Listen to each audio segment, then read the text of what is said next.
اعوذ باللہ من الشیطان الرجیم بسم اللہ الرحمن الرحیم۔ رسول اللہ صلی اللہ علیہ وسلم جب رات کو نماز تہجد کے لیے اٹھتے تو اپنا منہ مسواک سے خوب صاف کرتے تھے۔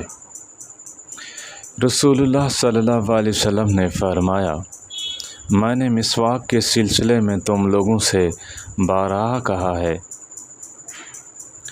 رسول اللہ صلی اللہ علیہ وسلم نے فرمایا، 5 چیزیں فطرت میں سے ہیں: مونچھ کترانا، بغل کے بال اکھیڑنا، ناخن تراشنا، زیر ناف بال صاف کرنا اور ختنہ کرنا۔ رسول اللہ صلی اللہ علیہ وسلم نے یہ بھی فرمایا، مونچھوں کو خوب کترواؤ اور داڑھی کو چھوڑے رکھو۔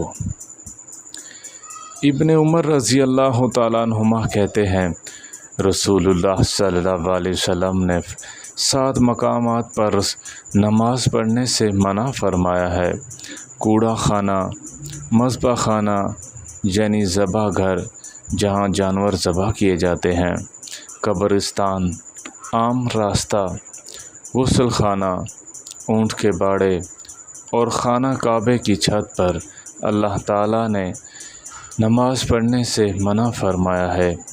اللہ تعالیٰ ہم سب کو عمل کرنے کی توفیق عطا فرمائے۔